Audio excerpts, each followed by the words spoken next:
All right, guys, this morning I'm coming up to Poplar Forest, was one of Thomas Jefferson's home. I've rode down a long road, and I'll film a little of it coming back, but here's coming into the grounds of Poplar Forest. Sorry about the wind, but we're walking up to Poplar Forest now. Here's the mission house or museum, office building. We have a circle driveway, background on the grounds here.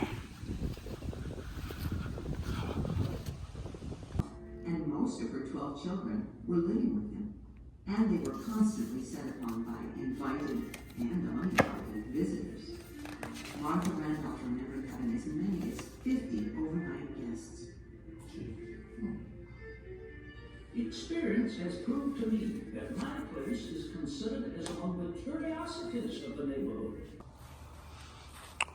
So what I've been told from the map, this is considered the back side of the house, which looks like the front side of the house to me, but it is the back side of the house. But we're walking across a field here from the admissions office, and I went over there, second door, went in there and watched the video.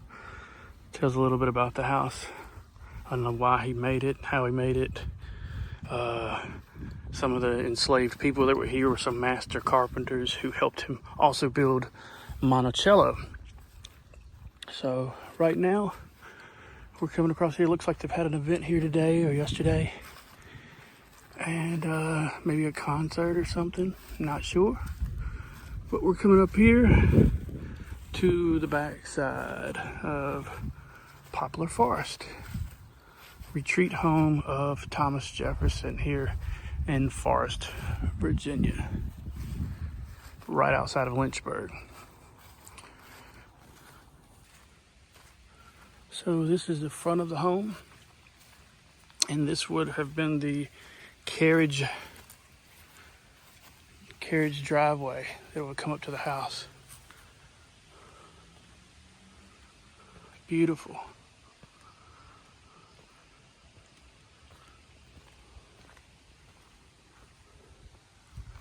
Looking back across the fields here. Said that this was set on 1,000 acres. And after his death, it was given to his grandson, Epps. I didn't catch the first name, but Epps was the last name. And he kept it for 2 or 3 years and then sold it.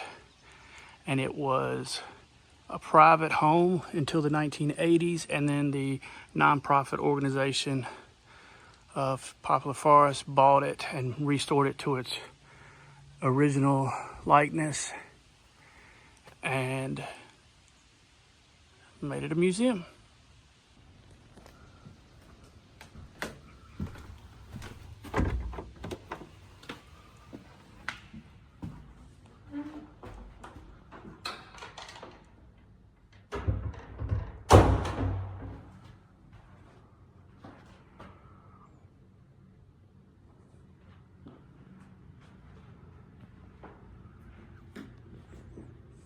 Wow, it's really cool. So I'll take you down here. It says white coat, brown coat, a scratch coat, and that would have been what was under it, and then the brick. Really cool.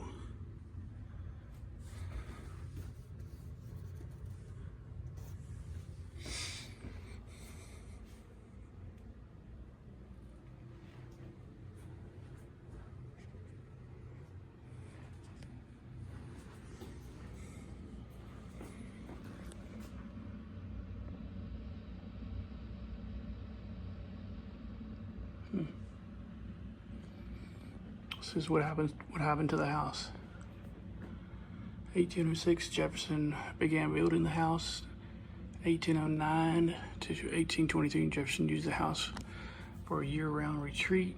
In 23, Jefferson gave the house to his grandson and his wife, Frances and Mary Elizabeth Epps. In 1828, Epps sold the house and 1,000 acres to William Cobbs for $4,925. Wow. Today, in 2016, that would have been $107,000. House owned by the Hutter family, then rented off and owned from 1877 to 1888. In 1889 to 1946, house was owned by Christian S. Sutter, and the family used it as a summer home. In 1946, the house and 1,000 acres bought Mr. and Miss James Watts for $100,000 and $16. That would have been $1.2 million. In 1980, the house and 49 acres sold to Dr. James Johnson of High Point. In 83, the Johnsons sold the house and 49 acres to the Corporation of Jefferson's Poplar Forest. Okay.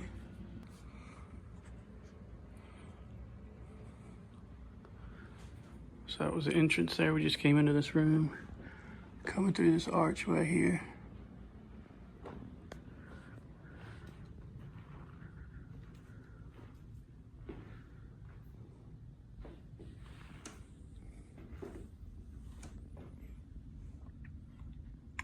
Says that was a fire brick. Pause it if you want to read it. I'm not going to read everything in here, but I will to try to take pictures and stuff for you and let you read them.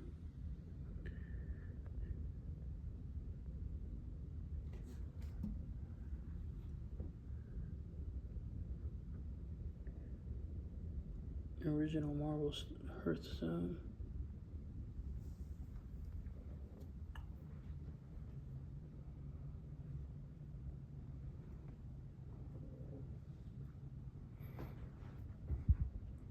Seems like they've left a lot of this undone, where it's changed over the years, kind of brought it back. Sally out with the owls and the bats. I'll slowly go down through here. You guys can slow it down if you'd like.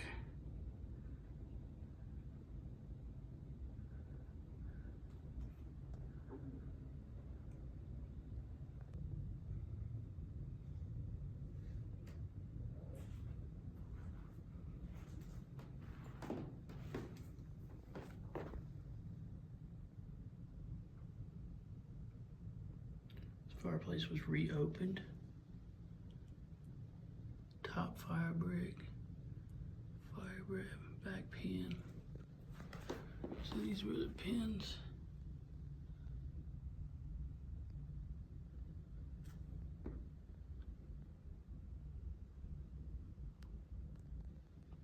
And that would have been some kind of stucco over it at one time, and a marble over it. Showing you some of these scrape marks that were etched in this mason work here. And then 1846 nailing block. Cool, huh? I love history like this. And a 1946 nailing block. Huh.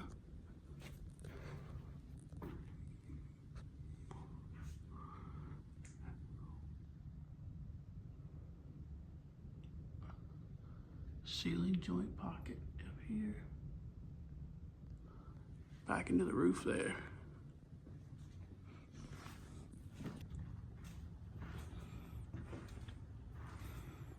To the dining room. Wow. Awesome light. The natural light coming in here.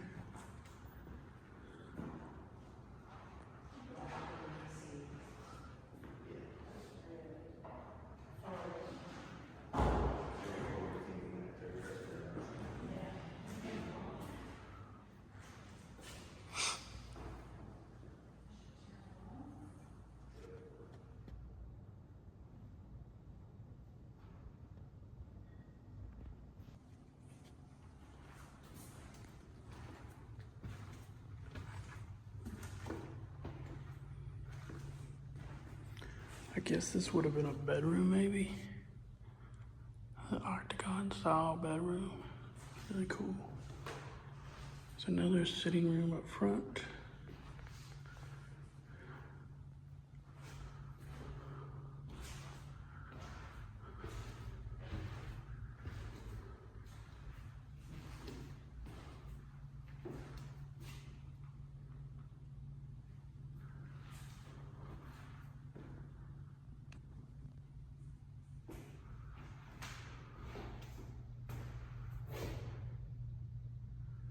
Reading table. Wow, so the bed would have been in between there?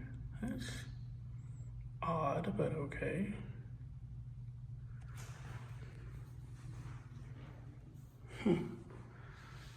So the bed would have been right here in between these two. Okay. Maybe for heating purposes. Who knows?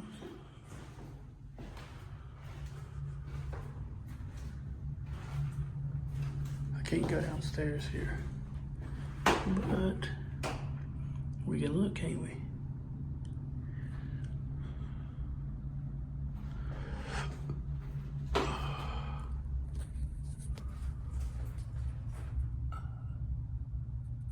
It's good to be tall.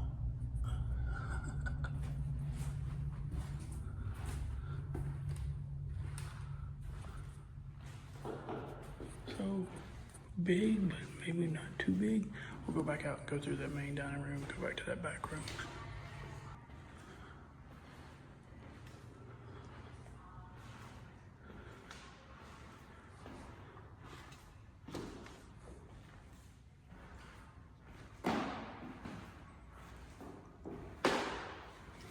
Wow, cool. Portable polygraph. Invented the polygraph and worked with Jefferson's friend Charles Wilson to make the improvements. Jefferson first used it in 1804, considered it the finest invention of the present age as far reports appeared to the copying press he had previously used. He eventually owned several versions of this machine. Copying machine could make more than one copy. Wow, that's really cool.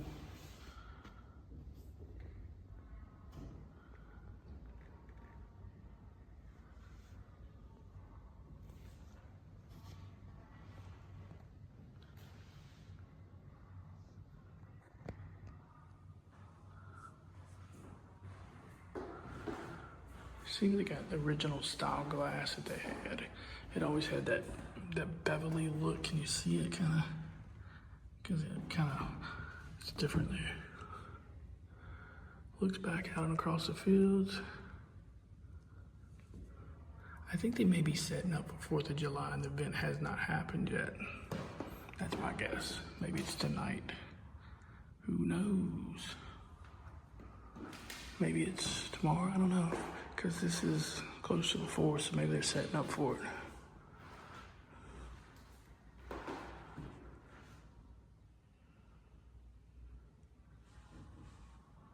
Some of Jefferson's books, prints of his books. Cool chair here.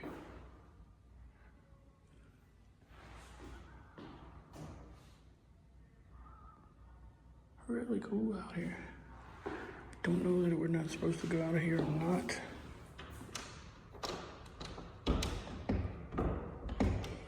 Yeah, it's locked. So maybe I'm not supposed to go out there. Not a huge house. I was expecting way bigger, but it's not big. But I guess back then it was probably huge, right?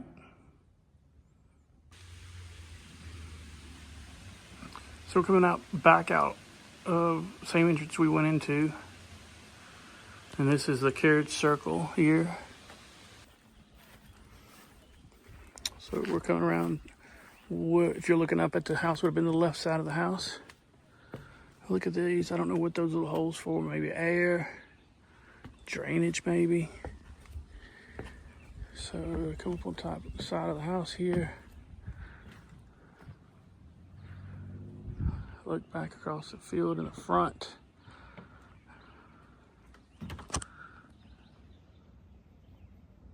Down there, let me look at the map real quick and see what that is. That is some of the slave housing would have been down there. And then that's back across the front here where the office is and museum is. And there's some of the slave quarters down here.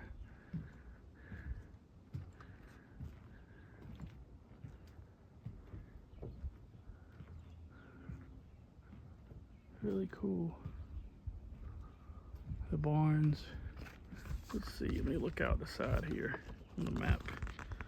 16, that would have been Overseer's Tenant House, that one we're seeing right here. And then 17 beside it was a slave dwelling. It was called. So this is that gutter system that I was talking about. Not sure who came up with it. Could have been an African American or African slave who did it and came up with it. Never got credit for it. Might have come from Thomas Jefferson in his travels to France and other parts of Europe. It could have been something that he done himself, or it could have been an enslaved person who come up with it and never got credit, as I said. But who cares? It's here. It is something that was put into practice, and it's really cool. The water would come through off that roof, come down in here, catch down here, and this metal gutter system, and then flow off of the roof here. And you can see it here as it is in actual practically work, and come off of these gutters. Really cool.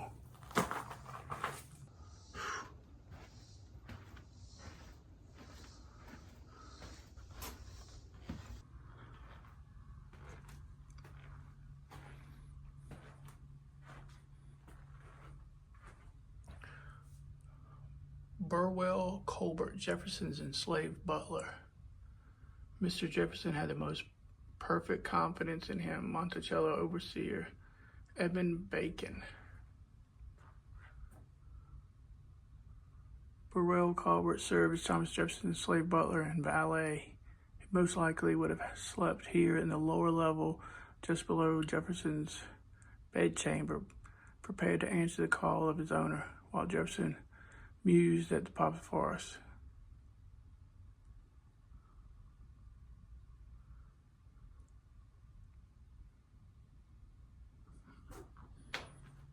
Maybe on something like this, I would hope so.